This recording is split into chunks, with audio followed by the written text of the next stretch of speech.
Hey, hello everybody. Welcome to Mountain Computers. I don't know if this is our first video going up on the channel or not, but if it is, welcome for the very first time to Mountain Computers. Today I'm here with Daniel, my roommate. Andrew, my co-host, is missing. He's busy doing something today. But so today we're going to be working on Daniel's very first computer build here today. We're going to be modifying an old Dell P1500 to get in a pretty basic gaming machine going here. It should be pretty exciting. Okay, go ahead.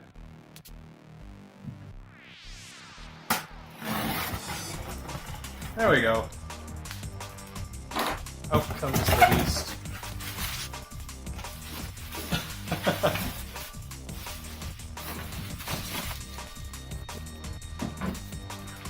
Still has a serial port on the back, so definitely not the newest thing ever, but it's gonna work. And a mouse. Oh, and it came with a mouse. It didn't say it was coming with a mouse. That's nice. Yeah. I guess that's a bonus for winning.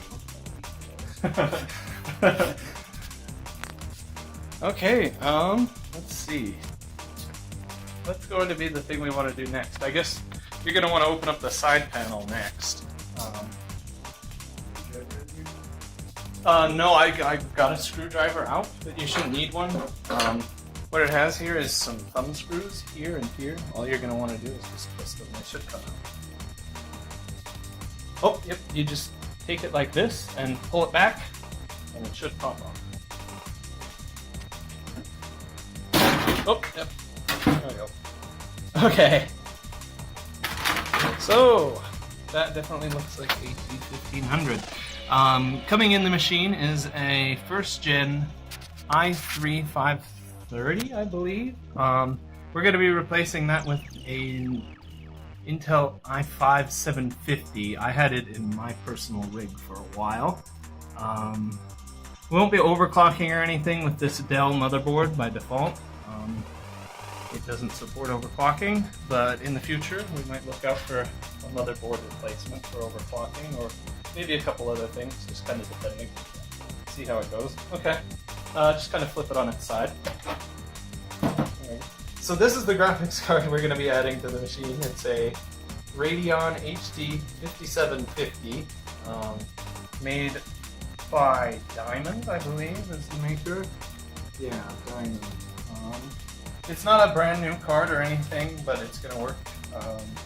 It's a kind of intro level graphics card, of course. Sort of the whole point of this build is intro level. It at least has an HDMI and a display port, so we have modern outputs. And it only requires PCIe 6-pin power, so it's definitely going to work in the system. Next, we're going to work on pulling out pretty much everything from this system, so we can get it all cleaned up and everything. And I'll see you guys on the other side of that project. Okay, so far we have everything unplugged from the motherboard. We're working on getting the motherboard out. And all the power supply cables unplugged. We've got the hard drive out of the system. We have the case fan over here just chilling. And we're gonna see about getting that motherboard out of here right now. Yep, so you just kind of flip it up like that, and then just pull it all the way up and out. Good. Now, it's worth mentioning, we're not using anti-static ankle bands or wristbands. Yeah, we're cheap college students, so we don't have the money for those extra little bits and bobs. Especially when we're pretty sure we're not going to ruin anything. So we're going to do some work here on getting the motherboard and the case cleaned up, and then we'll see you in a minute when we start rebuilding the system fresh. Okay, we're back. So what we're going to do now, you can see we have everything just kind of strewn about. Everything is ready to go back in the system though. This is the new i5 750. Not new, I should say, but different, better. So right now Daniel's going to go ahead and put the CPU back in. So what he's going to want to do is open up the retention mechanism there and just kind of push it down and pull out the lever and then rock it back there. On the motherboard you can see there's a white kind of knob thing there just on the silk screen. So what's going to happen is you want to take the processor and you'll see a golden triangle in one of the corners right here. You want to line that up so that it matches that white dot and then just kind of set the CPU down into the bed of the tray there and then basically just set it in there, don't use any pressure, and then once it's in there just kind of give it a little bit of wiggle to make sure that it's seated correctly, and then bring the retention mechanism back down. Don't let it slam, just kind of grab it and gently set it back down. Let it go under the screw there and bring the retention arm back down, out, around and in. Nope, it just requires quite a bit of force to do this part. Yeah.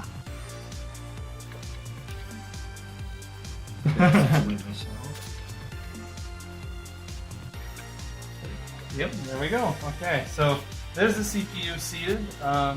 Next thing we're going to want to do is apply some thermal paste. Sorry about that, guys. Daniel got a phone call he had to answer. So, like I was saying, thermal paste comes in a syringe like this. Just go ahead and take off the tip, this side.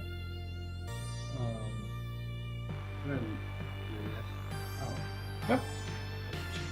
And then what you're going to want to do is just, you know how to apply a syringe. Get about a little bit smaller than a pea-sized dot right on there. That should be more than enough, actually. And it should have been centered more. But, oh, that is way too much. Okay. Just go ahead and put this back on now. And we'll sort that out. We'll see you in a minute after we do that. Okay, we got that all sorted out. Now we're just going to go ahead and reapply the cooler. Dell actually provides a fairly beefy, not super big, but fairly beefy air cooler for their for a stock cooler in their systems.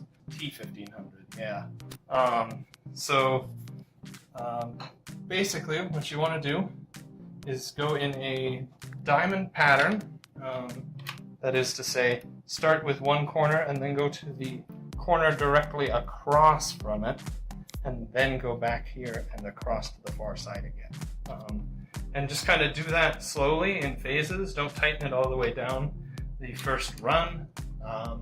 This is just to keep the pressure even on the CPU so that you're not just weighing down way on one side and giving the potential to break the heat spreader on the top, or even worse, the die underneath. So I'll see you once we're done with that. Next thing is going to be plugging in the power for the CPU fan. So just to keep the cord out of the way, just kind of tie a basic knot in it. Doesn't have to be tightened at all, just kind of leave it loose. But then you'll see when you line it up, there is a notch in the fan there and a notch in the thing, the receptacle for it. And basically just plug it into the pins there. I think the knob doesn't allow it to reach. It should reach. I think you just don't quite have it lined up there. Yeah. 4.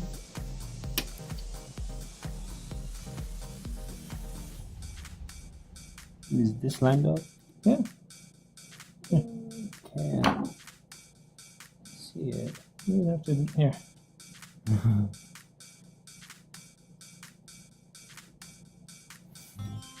Oh, there it is. Okay, moving on swiftly. Next thing we have is RAM. So When inserting RAM, the general rule, although you should read your motherboard's manual first if you aren't sure, is to put the two DIMMs that you're using, if you're using two, in the two further away sockets in these pairs. So this is a pair and this is a pair. Put them in the further sockets from the CPU. If you're only using one DIMM, generally put it in the furthest away slot. And of course, if you're populating all of four of them, just put them in the same place, spread them across, you know. So you can see here we have these latches. All latches should be out. Some will only have latches on one side, some motherboards that is. Others will have them on both sides, like this one. Just kind of depends on what the manufacturer wanted to do. In the case that you have latches on both sides, just go ahead and unlatch them. Take the RAM. You'll notice, if you hold it up to the camera here, that there is a notch in this side. Line that up with the notch on the motherboard DIMM slot. Make sure that it's centered on the slot and just kind of press it in. This can take quite a bit of pressure to push in, but once it's in, it should be seated well. These hooks should hook themselves into the RAM once they're all the way in. We'll get back to you after we're done getting those in. Next thing, we're going to go ahead and put the motherboard into the case here. So Daniel, go ahead and lift up the motherboard, just kind of by the CPU cooler there is probably easiest. Just kind of get it into the motherboard, or into the case first of all. There we go. You might have to angle it just a little bit like this in order to fit it in there to start with. No, that's a tight fit. It is a tight fit, you're right. There we go. And now angle it with this side kind of further up and this side further down. Make sure that the I/O lines up. Don't scrape the motherboard along the case on the bottom. That is very bad for it. Here, like this. Like that. Oh, you know. In order to get it to line up with the I/O on the back there, the inputs and outputs.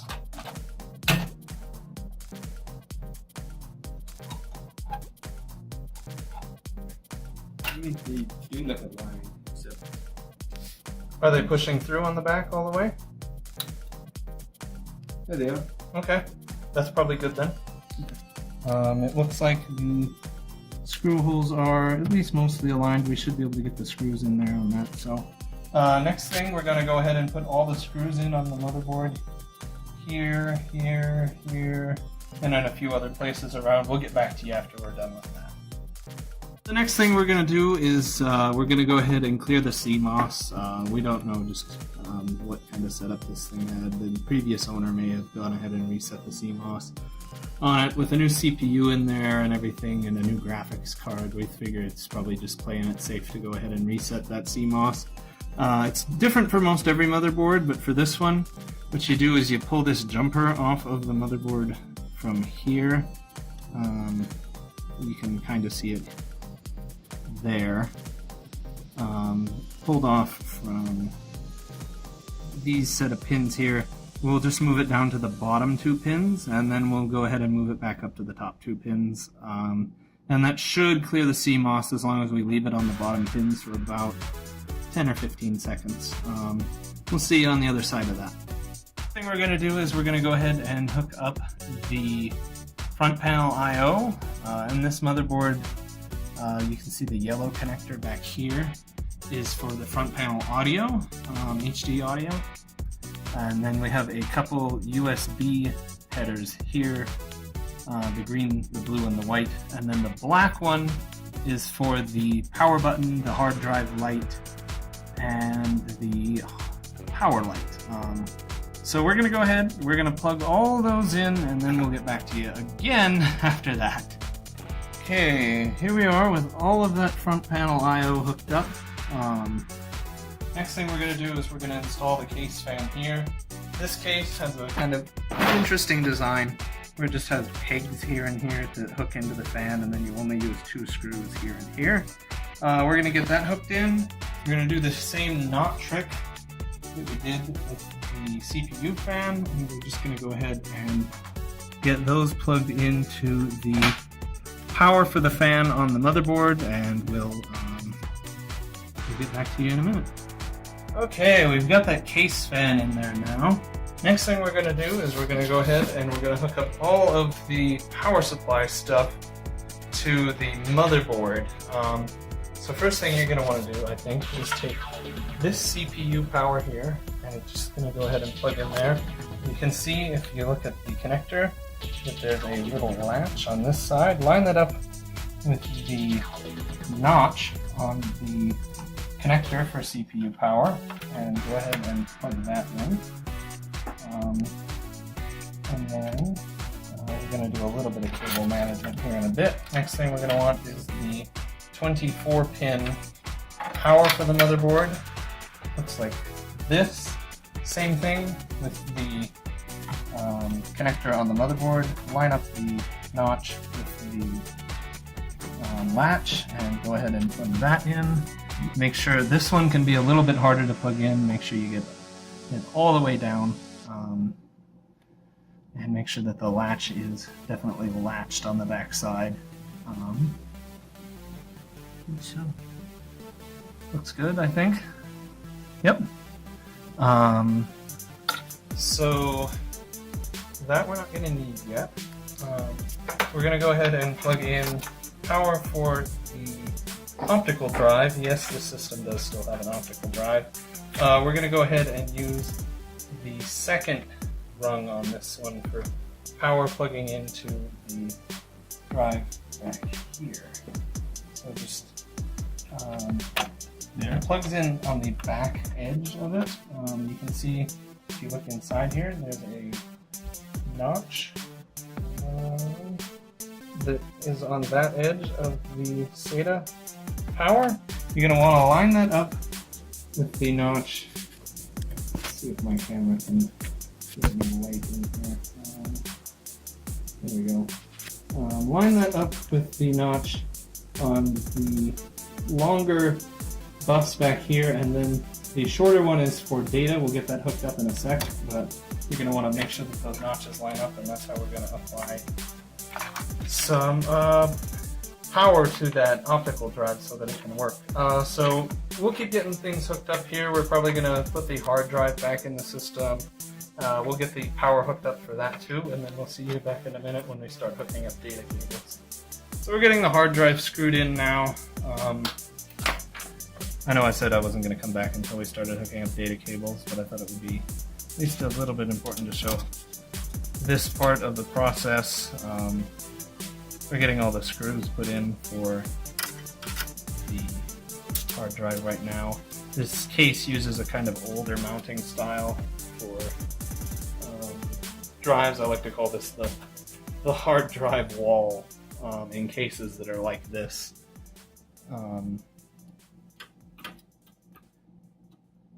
So we're going to keep getting this screwed in, I guess. We're populating it in the top of the two bays so we can just kind of cable manage the power back into here, just like we did for the other side of the optical drive power.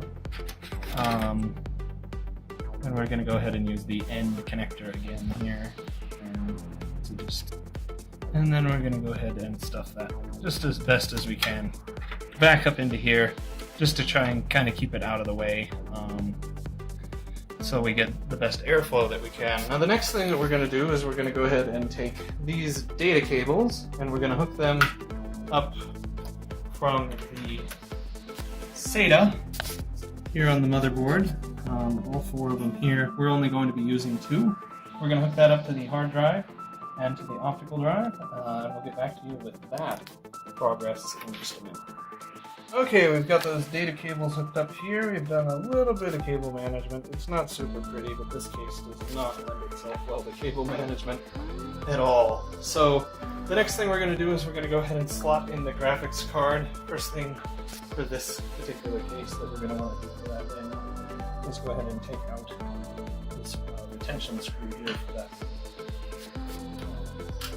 Where we're going to need the other way. There's not another screw. This just kind of slides up. And then what we're going to do is we're going to just take these and we're gonna switch them to the lower two instead of the upper two. So now we're gonna take the graphics card. Finish it off a little bit. And we're gonna go ahead and slot that. This bus here along this side, that's the PCIe by 16 bus. You can see this is the slot for it on the motherboard. We'll line up the small notch at the front with the small notch here at the front of the slot. And then we'll just kind of make sure that these pieces here are lined up along here, and then we'll slot it down in.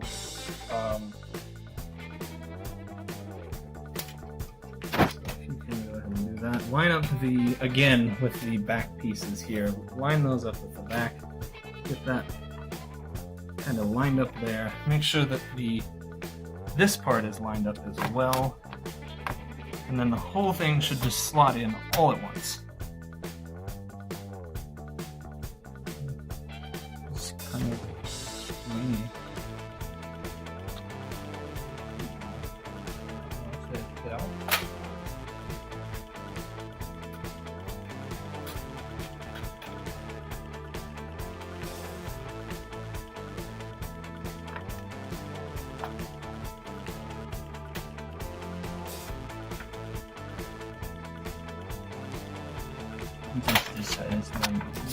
You want me to help a little bit?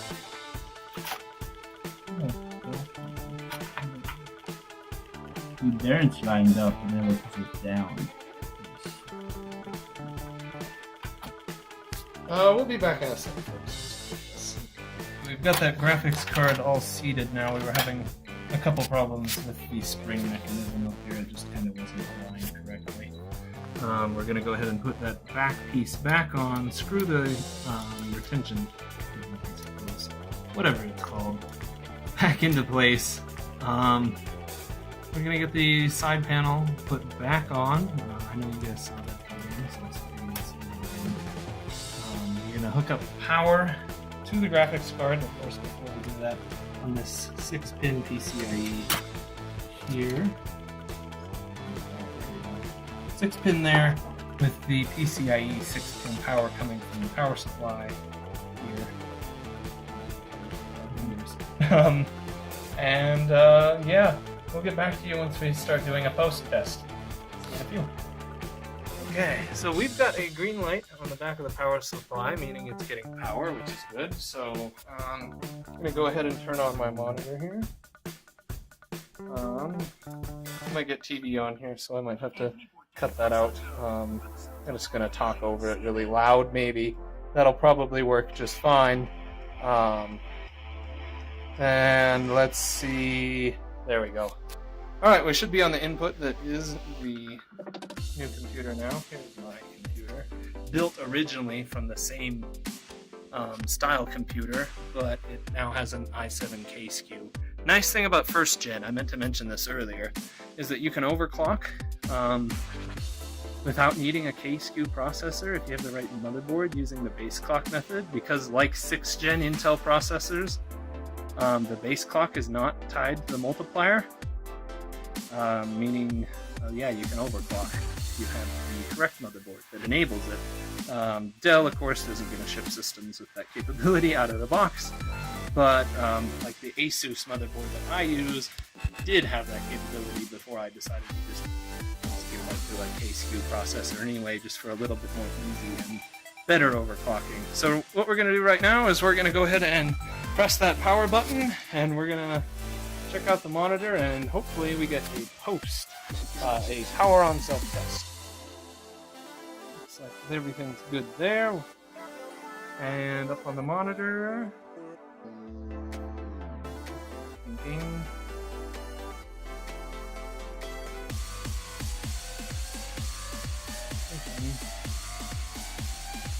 There we go. Good. Okay. That took a while to go. Looks like the CMOS setting is wrong. CMOS gate not set. That'll be because we just reset the CMOS. So I think we're gonna go into getting this all set up for him and everything. And thanks for watching, guys. Subscribe if you liked it. I know it's the first video we're having up on the channel, and probably will be. But slap a like on if you liked it, or dislike if you dislike, of course. And we'll see you next time.